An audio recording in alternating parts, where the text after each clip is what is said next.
Hello everyone, a very good evening to all my viewers and to all my wonderful students. Guys, today's question is from Indian Contract Act 1872. Indian Contract Act 1872 का ये question है that A enters into contract with B. A B के साथ contract करता है, मतलब दो party है कॉन्ट्रैक्ट में A और B. In this B is guilty of fraud. इस सिचुएशन में ए और बी के बीच में जो कॉन्ट्रैक्ट होता है जिसमें कि बी फ्रॉड कमिट करता है और उसको गिल्टी माना जाता है कि भैया ये फ्रॉड कर रहा है और ये गिल्टी है, क्योंकि जब दोनों कॉन्ट्रैक्ट में एंटर कर रहे हैं तो जो दोनों के बीच का कंसेंट है वो फ्री कंसेंट होना चाहिए और इसमें फ्रॉड उस चीज़ को डिफीट कर रहा है। बात को समझने की कोशिश करना।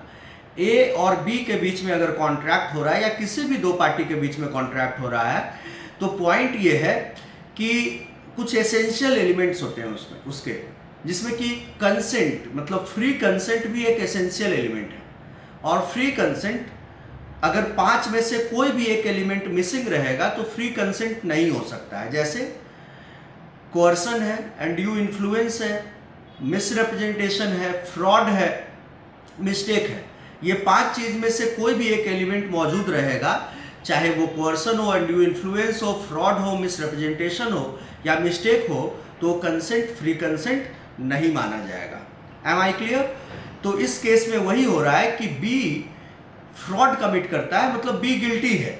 तो अब सवाल आपसे ये है कि ए क्या करे। अब uh can now what can he do, ए क्या कर सकता है। अब इसके चार ऑप्शंस हैं, मैं पढ़ करके बता रहा हूं। पहला है कि that A can resign the contract but can not gate compensation. दूसरा है मतलब पहला ऑप्शन आप समझ गए ना कि कॉन्ट्रैक्ट को ए खत्म कर सकता है लेकिन कॉम्पनसेशन उसको नहीं मिलेगा। दूसरा है कि that he can get compensation only.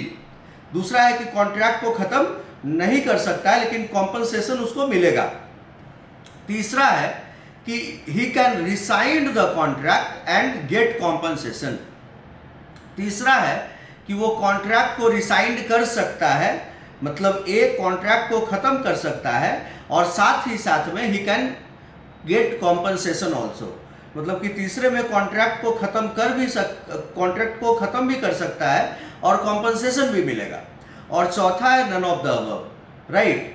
तो my dear viewers and my wonderful students, the correct option here is the third option, that A can resign the contract and at the same time he can get compensation also।